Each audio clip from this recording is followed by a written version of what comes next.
Mais en fait, moi je me souviens d'une déclaration d'Emmanuel Macron au tout début de son quinquennat où il disait précisément qu'il voulait installer son quinquennat, je dirais, dans la lignée gaulo-mitterrandienne. Alors qu'on sait très bien que Macron a été élu quand même dans des circonstances branquignolesques où vous aviez un président totalement démonétisé qui était François Hollande et puis l'adversaire qui était François Fillon qui lui aimait trop l'argent.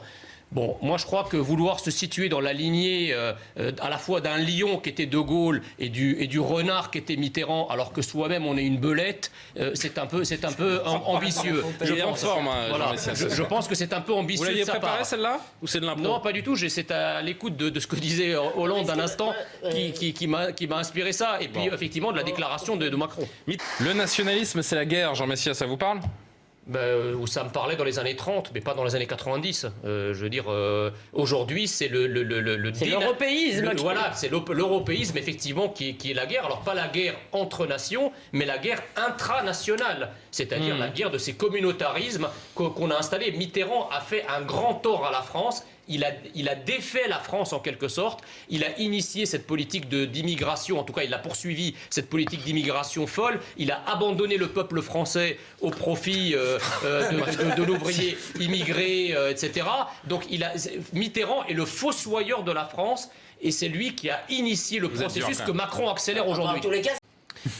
Moi, je vois pas. Va donner le ton. Objectivement, je vois pas trop la logique de passer un couvre-feu à 18h dans la mesure où tout est déjà fermé en réalité.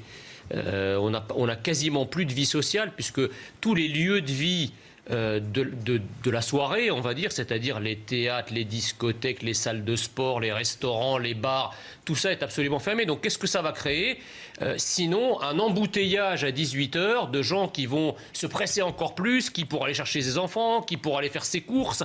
Et je trouve que franchement, cette mesure-là est totalement inadaptée, sinon absurde. Mais bon, comme l'absurdité semble gouverner depuis déjà un certain temps, si on place la mesure dans cet objectif-là de l'absurdité, forcément, on ne peut que s'en réjouir. Mais c'est absurde. Vous avez bien vu, on ne peut pas vivre avec le virus. Monsieur Pasquet, c'est pas vrai, parce qu'en réalité, les pays qui ont pris des mesures de confinement, etc., et les pays qui n'ont pris aucune mesure, en réalité, il est assez difficile de savoir lequel des deux cas sort le mieux. Vous ne pouvez pas dire ça. Pourquoi le Royaume-Uni la Suède, par exemple, n'a pris aucune mesure. Je ne suis pas sûr qu'elle fasse des performances. Non, c'est pas ça. Alors, attendez, juste pour revenir sur ce que disait M. Uzet il y a un instant sur le fait que, effectivement, le gouvernement consulte, parle, comment dirais-je, discute. Plus qu'au début de la crise, c'est ce que j'ai dit précisément. précisément. Attendez, mais le fait de parler et de discuter n'augure en rien de décision, de codécision en quelque sorte. Mais c'est le gouvernement qui a la responsabilité du sanitaire.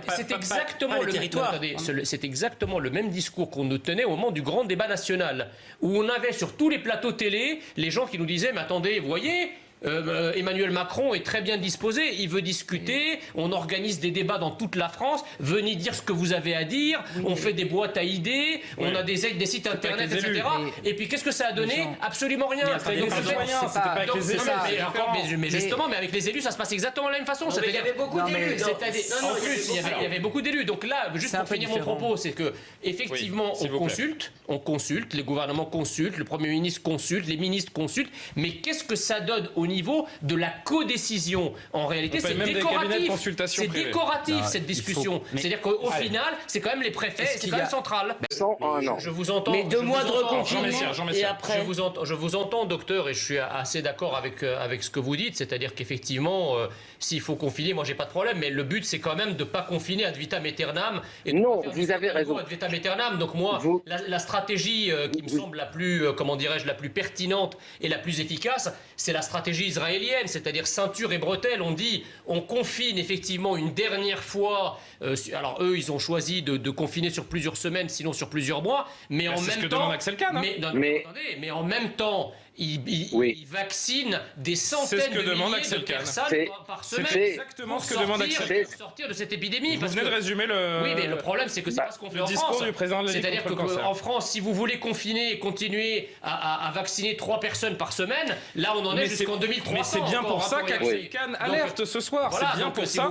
Mais vous résumez exactement ce qu'il faut. Voilà. Et j'ajoute aussi que la stratégie du gouvernement, c'est aussi une stratégie de la peur, parce que le gouvernement dit d'un côté, le gouvernement dit il ne faut pas avoir peur, etc. Mais c'est lui, en fait, c'est le gouvernement, le discours du gouvernement et la communication du gouvernement qui instille. Mais ça, vous ne pouvez pas dire d'un côté, il y a un nouveau variant, mon Dieu, c'est la panique, on n'a pas assez de vaccins, les tests sont moyennement efficaces, et venir ensuite reprocher aux Français d'être, comment dirais-je, un peu en retenue sur la vaccination avec un sentiment de peur profonde. Parce que c'est au gouvernement de rassurer les Français. Or, qu'on puisse dire, c'est pour l'instant, il ne le fait pas. J'ai juste une question à vous poser, docteur, j'ai juste une question à vous poser. C'est pourquoi des petits pays comme la Grande-Bretagne, comme Israël, encore un petit pays. Petit pays, Grande-Bretagne. Non, mais je veux dire, c'est un petit pays au regard de l'Union européenne. Donc voilà.